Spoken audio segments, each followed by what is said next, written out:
370 के सभी खंड लागू नहीं होंगे। क्या मुंह लेकर आज कश्मीरियों के पास आए हो? क्या बताओगे कि मैं कश्मीर का सौदा करके आया हूं? कभी बड़े बड़े डाकुओं को एनआरओ नहीं दूंगा। 26 मार्च को पूरे मुल्क से लॉन्ग मार्च के काफिले इस्लामाबाद की तरफ रवाना होंगे। सुप्रीम कोर्ट ने वजीर आजम के अरकान असम्बली को तरक्याती फंड्स देने के मामले का नोटिस ले लिया। Very warm welcome to New Zealand. मैं हूं डॉक्टर मारिया जुल्फ़िकार खान। व्यूज़, यौम यकजहती कश्मीर मना लिया गया है। जोशीले खिताब हो चुके। ऑपोजिशन और हुकूमत एक दूसरे पर कश्मीर फरोशी के इल्ज़ामात भी लगा चुके हैं। मकबूजा कश्मीर के मजलूमों के साथ इजहार हमदर्दी भी कर लिया गया है और फैशिस्ट मोदी को अमन की दावत भी दे दी गई है। हमने हमेशा के लिए कश्मीरियों की जद्दोजहद का साथ देने की कस्में भी खा ली हैं, लेकिन हकीकत यही है कि आज की रात भी मकबूजा कश्मीर के अवाम पर भारी गुजरेगी। वो उसी तरह कर्फ्यू और बंदूक के साए में बुनियादी ज़रूरियाती ज़िंदगी से कटे सिसक रहे होंगे। 5 अगस्त 2019 को बीते 1 साल 6 माह और 22 घंटे गुजर चुके हैं। ना तो जागा है आलमी ज़मीर और ना ही बदली है सियासतदानों की तकरीर। तो कैसे बदलेगी कश्मीरियों की तकदीर? क्या इस मसले का जंग के अलावा कोई हकीकत पसंदाना और पुरअमन हल है, या सिर्फ हमारे यहाँ लफ्जी गोलाबारी होती रहेगी और जबकि LOC के दोनों जानिब की कश्मीरी असली गोलाबारी सहते रहेंगे? हमारे पास क्या वाकई कश्मीरियों को देने के लिए कोई उम्मीद है भी या नहीं? ये वो बड़ा सवाल है जो हम अपने मेहमान national security adviser doctor Moeed Yusuf साहब से जो है वो पूछेंगे। डॉक्टर साहब, बहुत बहुत शुक्रिया, आपने हमारे लिए वक्त निकाला। डॉक्टर साहब, आज 5 फरवरी है और एज वी ऑल नो 5 फरवरी जो है वो हम सब के लिए एक बड़ा इमोशनल उसकी एक वैल्यू जो है वो है। लेकिन अनफॉर्चुनेटली हम अब पिछले कुछ देर से ये देख रहे हैं कि कश्मीरियों का कोई भी चाहे कोई दिन हो या कश्मीरियों के साथ जब भी कोई यौम यकजहती करने के लिए जाता है या सॉलिडारिटी उन्होंने शो करनी हो, तो वहाँ डोमेस्टिक पॉलिटिक्स जो है वो सेंटर स्टेज ले लेती है, बाकी चीज़ें जो हैं वो पीछे रह जाती हैं। But coming back to what the Kashmiris are facing, मैं आपसे जानना चाहती हूँ, आप अब इतनी देर से चीज़ें ऑब्जर्व कर रहे हैं, देख रहे हैं 5 अगस्त के बाद जो सिचुएशन बनी है, क्या आपको लगता है कि जंग के अलावा इसका कोई पुरअमन जो है वो कोई हल है? कुछ चीज़ें बेहतरी की तरफ जा सकती हैं, जंग के अलावा कोई हल नज़र आता है आपको?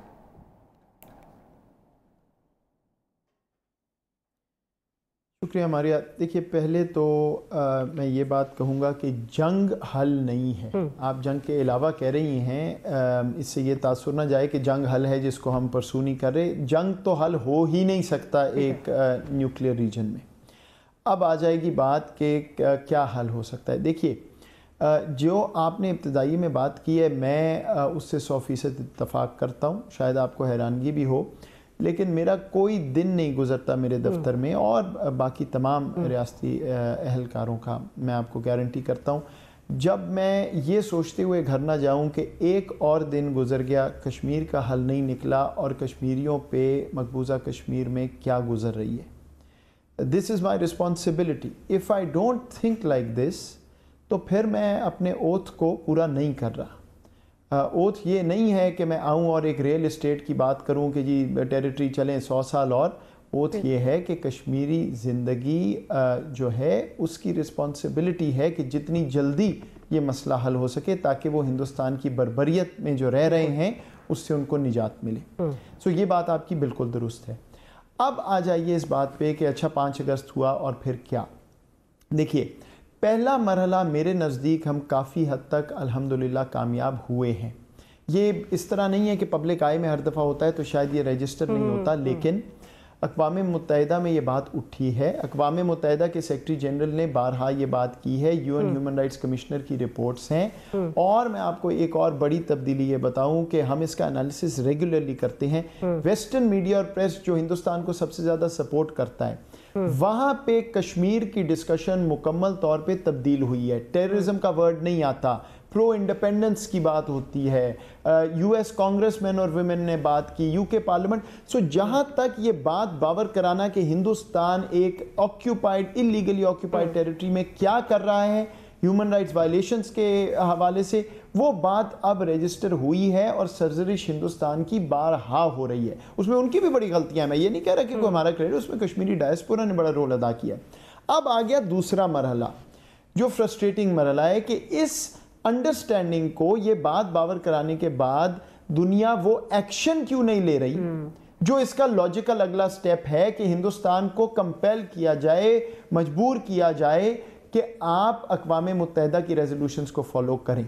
वहाँ पे मसला ये है मारिया बदकिस्मती से कि मफादात, शॉर्ट साइटेडनेस, ये है दुनिया का दस्तूर बैनुल अक़वामी सियासत में। उसके बाद हिंदुस्तान में एक ऐसी हुकूमत है जिसको कोई लिहाज शर्म ख्याल नहीं है इंसानी ज़िंदगी का, अपने हिंदुस्तान के शहरियों को, तो ये तो पाकिस्तान की टेरिटरी पे उन्होंने कब्ज़ा किया हुआ है और कश्मीरियों की बात हो रही है। तो वहाँ पे आके मसला रुका हुआ है। हमारा काम ये है कि बार बार इस पॉइंट को डिप्लोमेटिकली हैमर करें, जो हमारे पास लीगल ऑप्शंस हैं वो भी एक्सप्लोर करें, हम सब कर रहे हैं, लेकिन अनफॉर्चुनेटली ओवरनाइट हल इसका नहीं है। ये बात मैं आपसे ज़्यादा इसलिए मैं कहता हूँ, इसलिए नहीं कि मुझे कोई ज़्यादा ख्याल है आपको नहीं, लेकिन मेरा ये दिन रात काम है और जो मैं चीज़ें देखता हूँ, I honestly tell you, one can't sleep at night.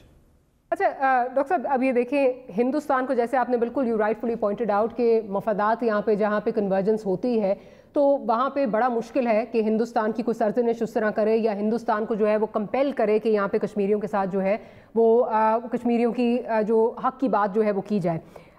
लेकिन एक और जो चीज़ें चेंजिंग डायनामिक्स में हमने देखी हैं कि जो इस खित्ते के लिए जो जियो पॉलिटिक्स है वो इंडो पैसिफिक जियो पॉलिटिक्स भी उसमें जो है वो इन्वॉल्व हो चुकी है।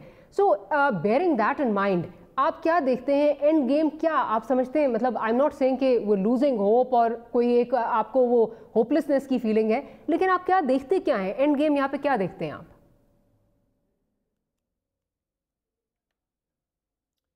देखिए जी, बात यह है कि या तो ये फैसला कर लें कि दुनिया में बैनुल अक़वामी कवानीन जो हैं वो मैटर नहीं करते, ये फैसला कर लें कि कोई दुनिया का नॉर्म जो है वो अप्लाई नहीं करता हिंदुस्तान पे। देखिए यूएनएससी है ना, मैंने या आपने तो नहीं कहा कि वहाँ पे प्लेबिसाइट होना चाहिए, अक़वाम मुत्तहिदा ने कहा है, तो वो किधर है चैंपियन जो सारा वक्त ह्यूमन राइट और अक़वाम मुत्तहिदा? तो हमें ये पता है, मेथोडोलॉजी तो वाज़ेह है कि वहाँ पहुँचना कैसे है।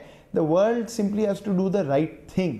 और ये मैं मानता हूँ आपकी बात कि क्योंकि वो उनके मफादात इस वक्त जुड़े हुए, उनका ख्याल है, खाम ख्याली है कि चीन को ये रोक लेगा हिंदुस्तान वगैरह, वो जिस तरफ हिंदुस्तान चल पड़ा है वो तो पता नहीं खुद बचेगा कि नहीं।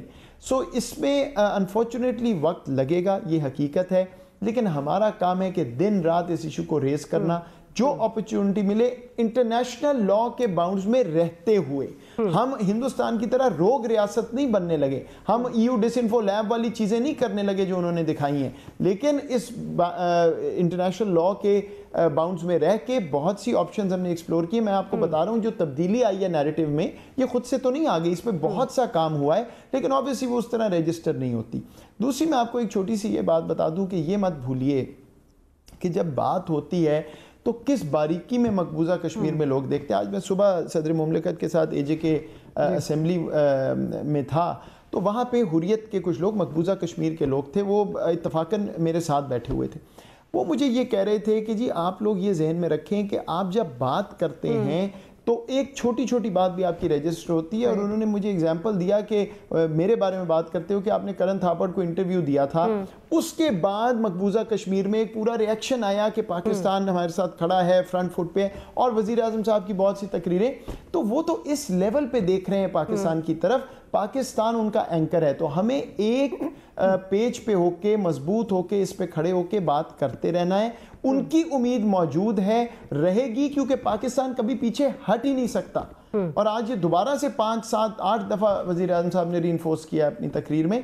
सो वी आर देयर, जो कुछ हो सकता है हम करेंगे, लेकिन मैं आपको फिर कह रहा हूँ कि मेरे से ज़्यादा मतलब डेफिनेटली और लोग भी हैं, लेकिन I am truly depressed every evening when I go home without having a result in my hand. अच्छा, आपने अभी, क्योंकि आपने डिसइंफो लैब की बात की, आपको याद होगा जब लास्ट टाइम आप प्रोग्राम में आए थे तो उस वक्त डॉसियर्स की बहुत बात हो रही थी और मैंने आपसे पूछा था कि किस फोरम पे जो है वो उसको जाके आप प्रेजेंट करेंगे, कैसे करेंगे, तो आपने कहा था इसकी एक रेलेवेंट फोरम होगा, उससे पहले जो है वो नहीं करेंगे। अब जबकि डिसइंफो लैब का जो जितना कुछ डिसइंफो लैब में आया वो हमारे सामने है, 44 बैंक अकाउंट्स डायरेक्टली इनडायरेक्टली जो है वो टेररिज्म को प्रमोट करते हुए वो हमारे पास उसकी शवाहिद हमारे पास मौजूद हैं। साथ ही साथ टाइमिंग इज़ ऑफ एसेंस, ये कहा जा रहा है कि फैटिफ के जो इंडिया का रिव्यू है वो गालिबन इस महीने या मार्च में जो है वो होना है। तो क्या हम कुछ प्रेजेंट करने जा रहे हैं, क्या हम उसमें कुछ कर रहे हैं, उस तरफ बढ़ रहे हैं हम? सॉरी मारिया, रिव्यू वाली बात मेरे से मिस हो गई, दोबारा बताइए क्या कह रही थी? डॉक्टर साहब, मैं ये कह रही थी कि गालिबन इस महीने या अगले महीने मार्च में इंडिया का जो फैटिफ का रिव्यू है वो अपकमिंग है अभी उनका, तो क्या जो ये हमारे पास सारे शवाहिद है, अच्छा क्या जी मैं उस कॉन्टेक्स्ट में कह रही हूँ। जी नहीं, मेरा ख्याल ये इसमें थोड़ी सी अभी देर है, ये समर में जाके जो असल रिव्यू है वो होगा। लेकिन देखिए, जब डोसियर हमने रख दिया, रसीदें उसमें, अकाउंट उसमें, लोग उसमें, सारा कुछ बता दिया, तो ज़ाहिरी बात है हम वही शवाहिद लेके हर फोरम पे जाएंगे और उनको पहले भी ये बात पहुंचा दी गई है रेलेवेंट फोरम को जो फैटिफ को देखता है। अब आगे काम तो उस तकनीकी इदारे ने करना है ना। अगर वो ये कहते हैं टेक्निकल है तो नहीं, जो हमारे साथ फैटिफ में किया उससे तो साफ जाहिर होगा कि सियासी है। लेकिन अगर ज़रा सा भी उसमें कोई टेक्निकल एलिमेंट रह गया है तो बराए मेहरबानी वो अब इस केस पे भी अप्लाई करें। और ये इतने आराम से इससे बच नहीं सकते जब आपके पास रसीद है। वो जो फिनसेन की लीग्स थी अमेरिका की, फाइनेंशियल उनका जो क्राइम्स ओवर वॉचडॉग है, उसने क्या कहा था कि कितने बैंक हैं हिंदुस्तान के और कितने अरब की ट्रांजैक्शन है, तो वो और ये आप मिला लें। तो अगर इसमें फिर भी कोई शक रह गया तो then I am sorry, you just making a fool of the world. That's true, but doctor साहब इसमें अनफॉर्चुनेटली, और जिस पे हम पहले भी बात कर चुके हैं, अगेन घूम फिर के बात वहीं आ जाती है कि जहां मफादात का जो है वो कन्वर्जेंस होती है, वहाँ पे जो दुनिया है वो आंखें बंद कर लेती है। इंडिया की बहुत सारी चीज़ें जो हैं वो उन पे दे टर्न अ ब्लाइंड आई। अब इसमें हम क्या कर सकते हैं? बिकॉज एक पॉजिटिव डेवलपमेंट हुई यूरोपियन पार्लियामेंट के हवाले से जब डिसइंफो लैब का जी दो तीन चीज़ें देखिए, कुछ तो जो चीज़ें हो रही होती है ना, गालिबन आप इशारा करने लगी थी, जो इन्वेस्टिगेशन अभी यू पार्लियामेंट ने भी लॉन्च की है, इसमें भी तो देखिए हम भी तो उनको ये बात बार बार बावर करा रहे हैं, तो पाकिस्तान की डिप्लोमेसी भी इस पर काम कर रही होती है। मेरे नज़दीक एक दो और चीज़ें हैं। पहली चीज़, हमने दुनिया को ये बात शवाहिद के साथ प्रूव करनी है कि भाई जिस मुल्क को आप फ्रेंड और एलाई और पार्टनर और खड़ा करना चाह रहे हैं वो आपके लिए लाइबिलिटी बन गया है। वही चीज़ें हो रही हैं जो पहले होती थी और आप उन मुल्कों को सेंशर करते थे, उससे बहुत आगे बात चली गई है। पहली तो ये बात हो गई। दूसरी बात आपने ये करना है कि जो एविडेंस आपके पास मौजूद है, ये एक पॉलिसी में तब्दीली मैं हर दफ़ा जिक्र करता हूँ, अनअपोलोजेटिकली दुनिया के सामने रखनी है। ना डरना है ना छुपना है, हमने कोई चोरी नहीं की। दूसरा गलत काम कर रहा है, बैकफुट पे है, पहले शायद इस तरह नहीं होता था, ये जब आप करेंगे तो स्पेस आपको ज़्यादा मिलेगी। और तीसरी बात जो बहुत अहम है, इसको मत भूलिए कि बार बार बात आती कहाँ है कि जी पाकिस्तान की इकोनॉमिक कमज़ोरी है तो हमसे कोई बात नहीं करता, इंडिपेंडेंट फॉरेन पॉलिसी नहीं बन सकती। तो साथ साथ आप देख रही हैं हमारा फोकस किस चीज़ पे है। अब हम ओपनली पब्लिकली ये नैरेटिव भी दे रहे हैं कि इकोनॉमिक सिक्योरिटी पैराडाइम पे पाकिस्तान है, फोकस इकोनॉमिक सिक्योरिटी पे है। जैसे जैसे उसमें मजबूती आएगी तो फिर दुनिया और आपके साथ बात सुनेगी भी, खड़ी भी होगी, मफादात जुड़ेंगे। आखिरी बात ये कि आज फिर वजीर आजम साहब ने अमन की पेशकश की है कि कश्मीर में भाई वो करो जो बैनुल अक़वामी कवानीन कहते हैं, वहां पे नॉर्मलाइज करो लाइव्स को, बैठो बात करो और मसला यूएन के तहत हल करो ताकि ये खिता आगे बढ़े, इकोनॉमिक सिक्योरिटी पैराडाइम और आगे जाए और जो असल मसाइल हैं वो हम हल करना शुरू करें। फाइनली लास्ट क्वेश्चन, आप क्योंकि वेस्ट को बहुत अच्छी तरीके से समझते हैं, अमेरिका को बिलखुसूस आप वहाँ रहे हैं, आप समझते हैं डायनामिक्स वहाँ पे क्या है। जब नया प्रेसिडेंट आता है तो बहुत सारे लोगों की यहाँ पे उम्मीदें बन जाती हैं कि शायद अब मसला कश्मीर जो है वो रेजोल्यूशन की तरफ जो है वो मूव करेगा। गिवन कि अमेरिका के क्या मफादात हैं, इंडिया को किस तरह वो चाइना के अगेंस्ट खड़ा करना चाहता है, इस खित्ते के हवाले से उनके क्या अज़ाइम है, क्या आप समझते हैं कि अब हमें ये होप छोड़ देनी चाहिए? देखिए जी, दो बातें। पहली बात कि ये तरीका सोच ही हमारा गलत है, ये आपका नहीं पुराना हमारा ही तरीका है। दूसरा क्या करेगा, कुछ करेगा कि नहीं करेगा, बात सादा सी है, हम क्या चाहते हैं और क्या इंटरेस्ट और स्टेक क्रिएट कर सकते हैं दूसरे के लिए कि वो करे जो हम चाहते हैं, हमने इस पे सोचना है। और वो मैंने आपको बता दिया, इकोनॉमिक सिक्योरिटी पैराडाइम, भारत को एक्सपोज करना वगैरह। सो वो उनकी सोच अपनी जगह, पहले हम अपनी बात क्लियर कर लें, प्रोएक्टिव ये वो। दूसरी बात ये कि सच्ची बात ये कि मुझे कोई ज़्यादा उम्मीद नहीं है। I'll be as clear as I I'm on the same page as you, doctor साहब। Thank you very much for making the time for us. छोटी सी ब्रेक लेनी है, ब्रेक के बाद जो इस वक्त पॉलिटिकल सिचुएशन चल रही है, पीडीएम का क्या बनेगा, क्या होने जा रहा है, आरिफ हमीद भट्टी साहब हमारे साथ मौजूद होंगे और मजहर अब्बास साहब हमें ब्रेक के बाद ज्वाइन करेंगे। Will see you right after the break.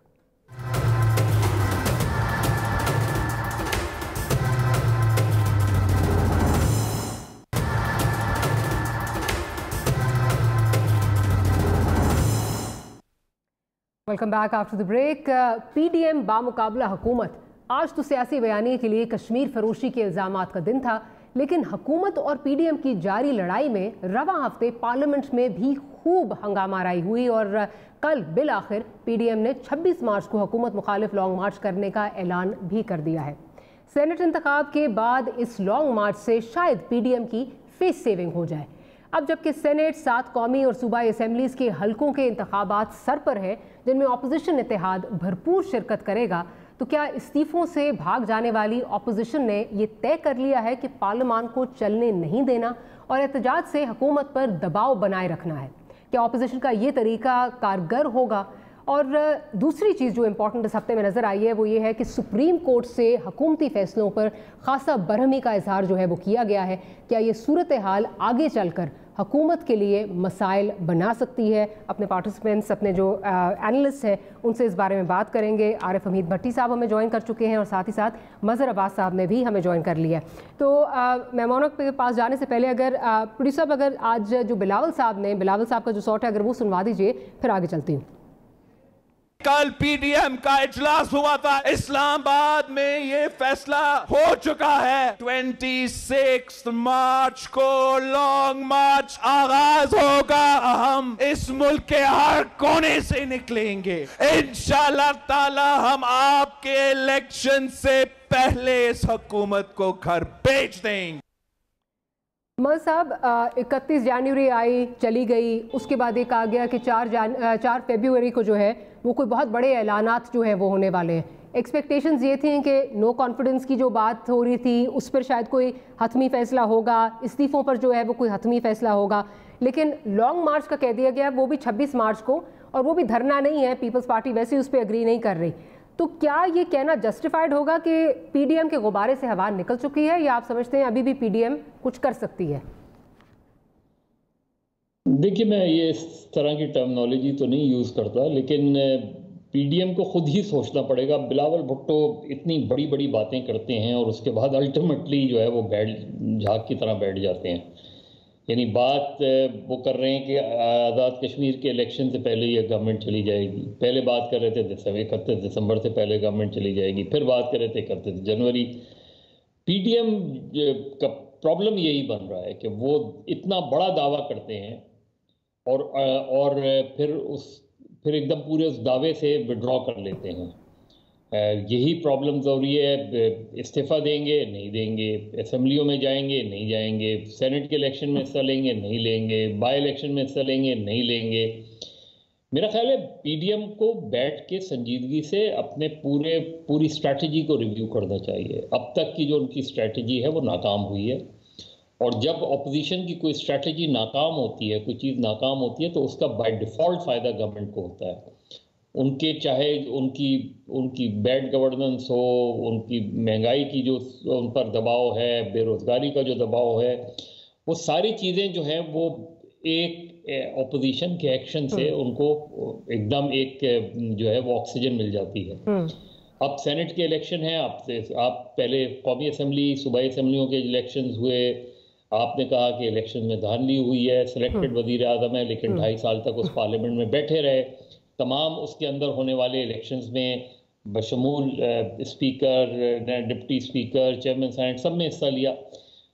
मेरा ख्याल है कि अपोजिशन का ये बहुत बड़ा डायलेमा है कि वो एकदम, अब जैसे आज की अगर तकारीर हम सुने तो उसमें ऐसा लग रहा है कि थे तो सारे फ्रंट लाइन लीडर्स अपोजिशन के वहाँ मौजूद थे, लेकिन ये नहीं बताते कि अब जैसे आज बिलावल ने ऐलान किया, अगर फर्ज करें नहीं होता ये, तो फिर क्या करेंगे? फिर एक और डेडलाइन, अगले बल्दियाती इलेक्शन से पहले ये वजीर आज़म नहीं रहेंगे, और फिर आखिर में ये आएगा कि अगले आम इंतखाबात से पहले ये वजीर आज़म नहीं रहेंगे। तो मेरा ख्याल है अपोजिशन की बातों को अब कम से कम लोगों के लेवल पे उस तरह संजीदा नहीं लिया जा रहा कि पहले लोगों को तवक्को थी कि शायद सारी अपोजिशन जमातें जमा हो गई हैं, कोई भरपूर तहरीक चलेगी, लेकिन अब तक की सूरत हाल जो है वो मायूस कौन रही है पीडीएम के लिए। और मेरा ख्याल पीडीएम बेहतर समझती है इस चीज़ को कि अब तक वो गवर्नमेंट को कोई बड़ा चैलेंज नहीं दे सकते, कोई बड़ा थ्रेट नहीं दे पाए हैं। ठीक, भट्टी साहब की जानिब चलती हूँ। भट्टी साहब, पीडीएम का अब कोई फ्यूचर आपको नज़र आ रहा है, या अब जिस तरह अभी हम मज़हर साहब कह रहे थे कि आखिरी डेडलाइन जो आनी है वो यही होगी कि आप देखेंगे 2023 का जो है 2023 का इलेक्शन जो है उससे पहले जो है वो इमरान खान साहब घर चले जाएंगे, क्या अब यही सिर्फ सुनना जो है वो बाकी रह गया, या आप समझते हैं अभी कुछ हो सकता है? बिस्मिल्लाहिर्रहमानिर्रहीम।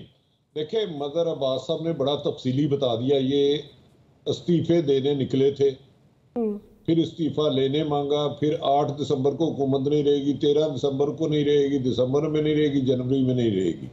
मदर साहब ने सारी तफसीलात बता दी। मेरा ख्याल है अब ये नारा लगाएंगे कि 2023 में होने वाले इलेक्शन में हम इमरान खान को शिकस्त देंगे, ये हुकूमत गिरा नहीं सकते, मिले हुए हैं। पीपल्स पार्टी तो गारंटी है, पीटीआई की गारंटी है, गारंटी लफ्ज समझती हैं आप कि श्योरिटी है, उन्हें पता है कि 13 साल से उनकी हुकूमत है, अगर दोबारा इलेक्शन होते हैं उन्हें सिंध के अलावा कुछ नहीं मिलना, तो वो जरदारी साहब स्मार्ट मूव कर गए हैं। मैं इसकी मिसाल देता हूँ कि एक आदमी बड़ा मदर साहब से ज्यादा साहिब इल्म होता है, तो मदर साहब भी मेरे जैसा होता है, बड़ा तैयार तूर होकर शादी पे जाता है, यार मेरे बगैर शादी होनी नहीं, उधर सारा मेरा वेट कर रहे हैं, अच्छा सा परफ्यूम लगाता है, महंगे से कपड़े पहनता है, जाता है, थोड़ा सा पहुंचता है, तो रात को कोई 7-8 बजे पहुंचता है। वो कहते हैं किधर आए हो?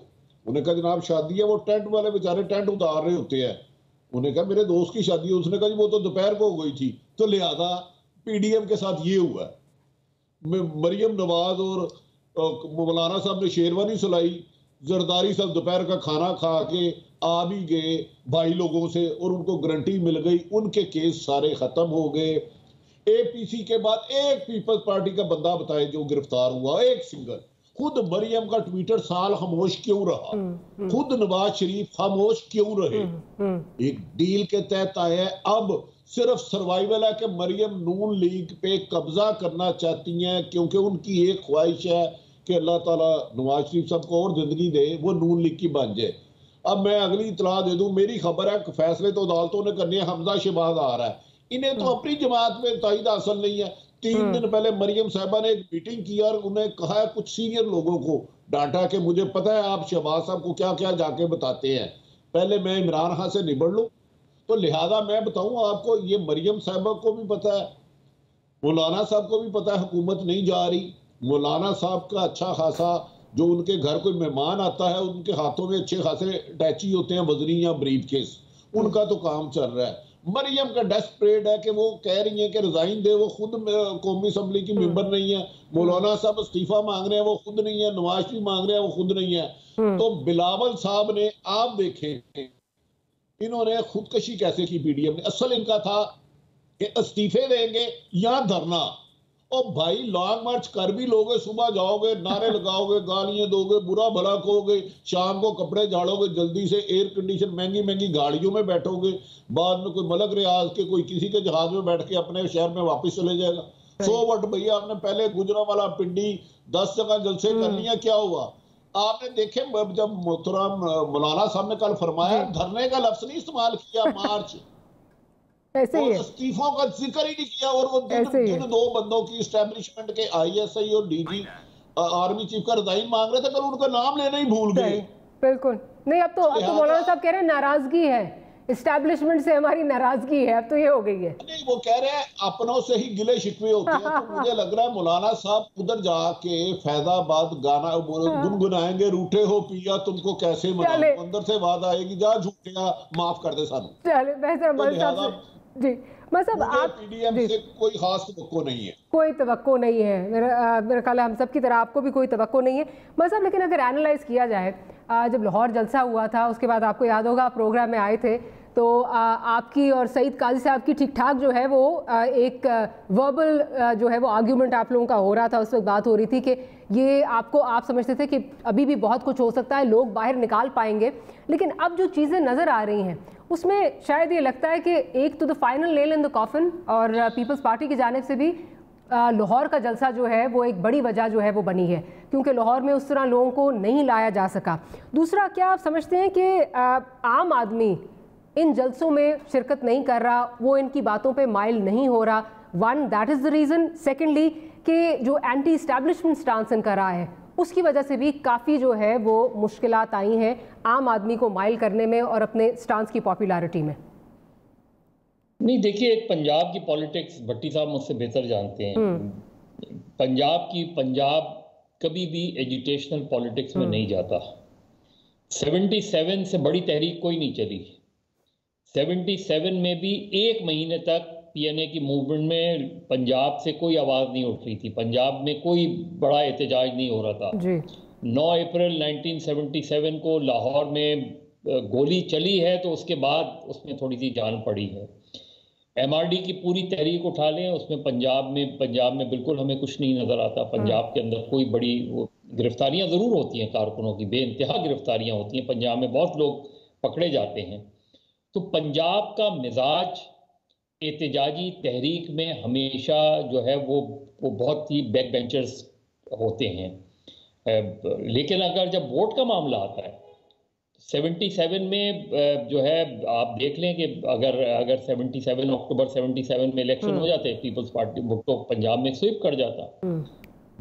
तो ये जो एक ट्रेंड रहा है पंजाब का कि वो वोट तो देता है। आज भी ये कहना दुरुस्त नहीं होगा कि मुस्लिम लीग नून पंजाब में ख़त्म हो गई है। आज भी मुस्लिम लीग नून पंजाब की सबसे बड़ी जमात है, और शायद इसी वजह से तहरीक इंसाफ बल्दियाती इलेक्शन कराते हुए हिचकिचा रही है।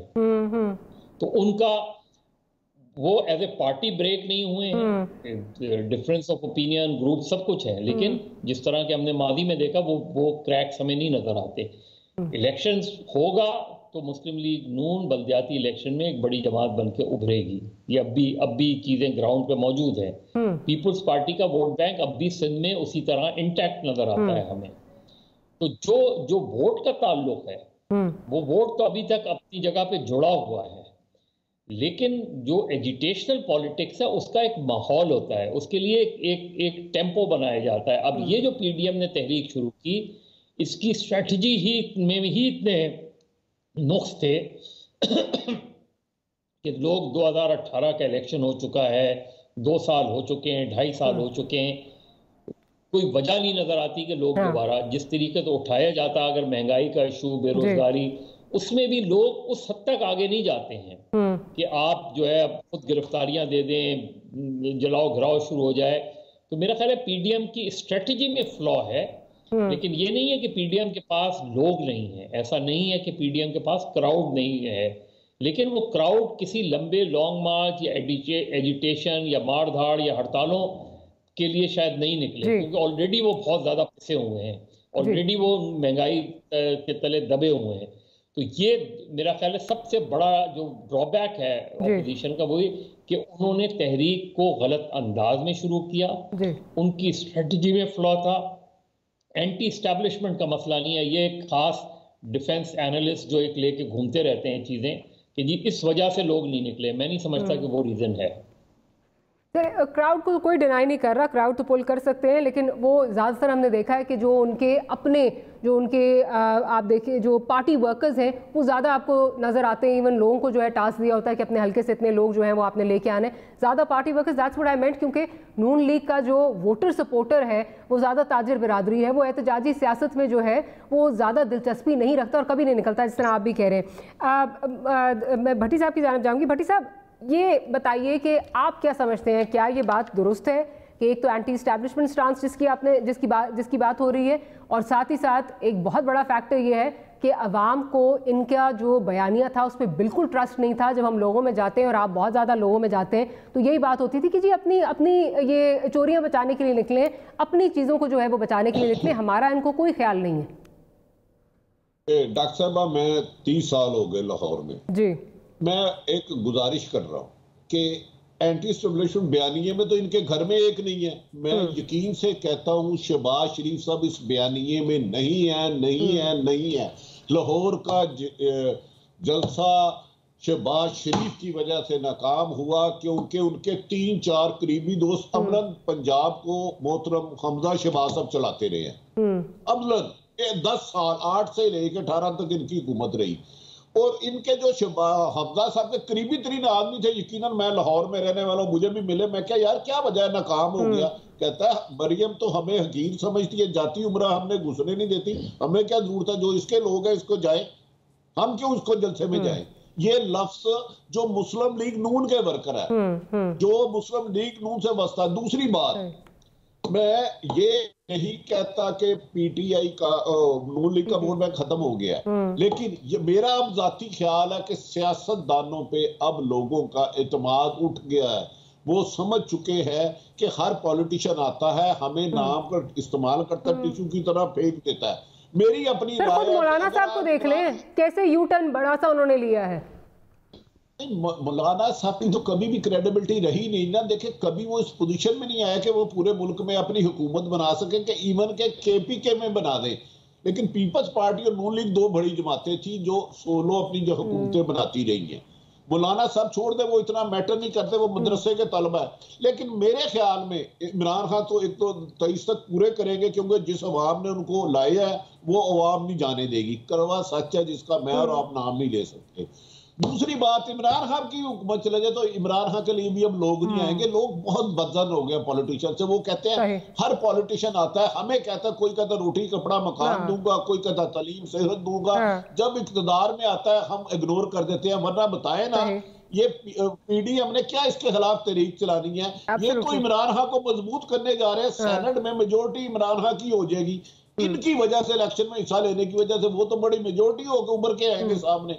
तो ये इसका मतलब है उनकी हुकूमत नहीं करना चाह रही। जो पार्टी पीडीएम सेनेट में जिसमें हिस्सा लेना जा रही है, उसमें तो इमरान खान की बादियों नजर में जो नंबर गेम है उसके वोट ज्यादा होते हुए नजर लग रहे हैं। तो ये कल को सेनेट में भी अक्सरियत होगी। पीपल्स पार्टी डील कर चुकी है, उनके मामला तय है। मरियम अब सर्वाइवल की लड़ाई लड़ रही है, डेस्परेट हुई है, गुस्से में है। तो लिहाजा मुझे नहीं लगता कि अब आवाम सड़कों पे आए। अब आवाम सड़कों पर नहीं आएंगे। एक छोटी सी ब्रेक लेनी है, ब्रेक के बाद हाजिर होते हैं तो गुफ्तगू को यहीं से कंटिन्यू करेंगे।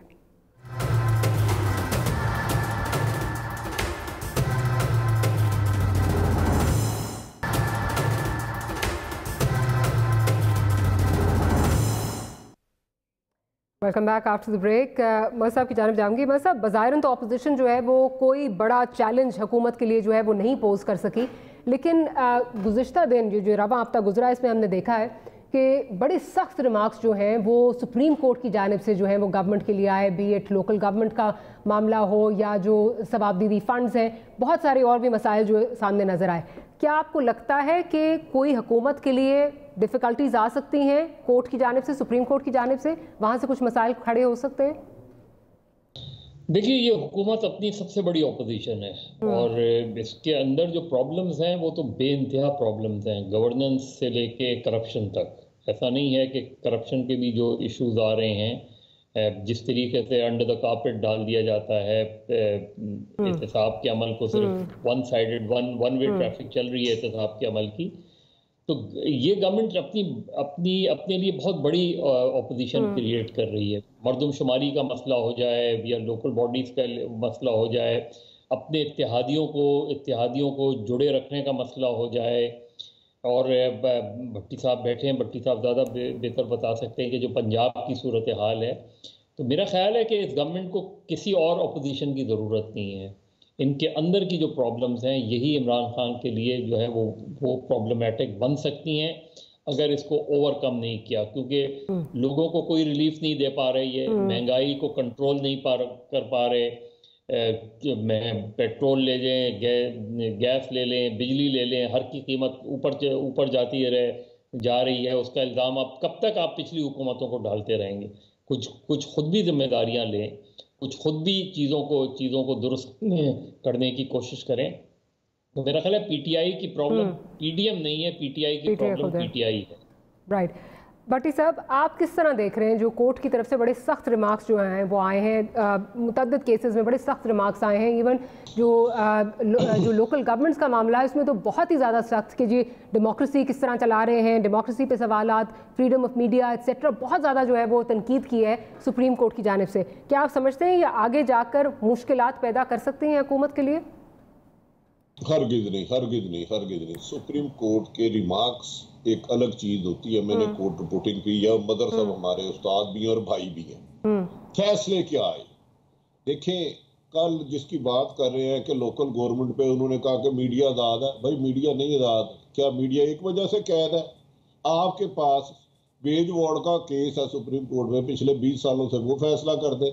क्या पुलिस आजाद है? 20 साल एक एक मुकदमे का दर्ज नहीं होता, पुलिस हिरासत में लोग मर जाते हैं।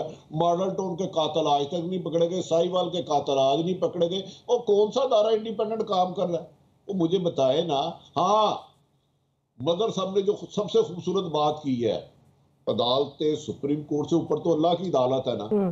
फैसला फैसला देखें, बदकिस्मती है पीटीआई को मजबूत कर रही है। अगर पीडीएम की तहरीक इत्तेहाद ना बना होता तो जिस तेजी से आसमानी बिजली बन के महंगाई आवाम पे गिर रही है, बिजली की कीमतें, पेट्रोल की कीमतें, गैस की कीमतें, करप्शन, शायद आम लोग बाहर आते और इस हुकूमत को बहा के ले जाते।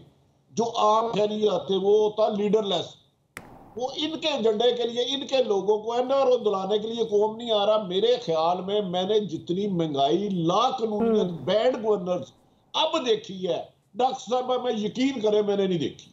इस कदर ला कानूनियत, इस कदर करप्शन, इस कदर बैंड गवर्नर कि जिसकी मिसालें ही नहीं दी जा सकती। ये पीडीएम इसको रेस्क्यू कर रही है, क्योंकि आम लोग वैसे जैसे इंडिया भारत में किसान आया है, मुझे खदशा है कि जिस दिन आम शहरी इस महंगाई, बेरोजगारी, गुर्बत की वजह से बाहर आए तो उन्हें किसी लीडर की जरूरत नहीं होगी, वो माब होगा, वो बहा ले जाएगा। ये डरे उस वक्त से पीटीआई।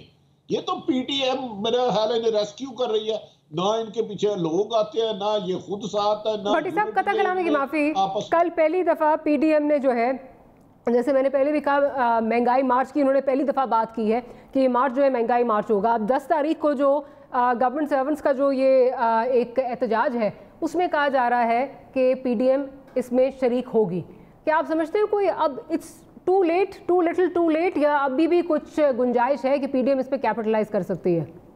अगर ये उसमें गई तो उस तहरीक को नुकसान पहुंचाएगी। इन्होंने मौलाना साहब पिछले 6 महीने से अलार्म कर चुके हैं कि हर हफ्ते जिलाई सदर पे, जिलाई सतह पे महंगाई के खिलाफ एहतजाज होगा। कहाँ एहतजाज हुआ हर संडे? मुझे एक जगह बता दे। ये उस तहरीक को सबोताज करना जाएंगे जो महंगाई के खिलाफ, जो मेरी है, आपकी है, 22 करोड़ आवाम की है।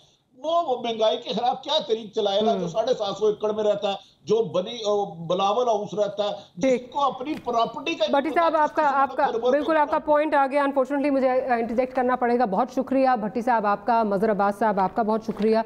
Will see you tomorrow. Good night and Allah.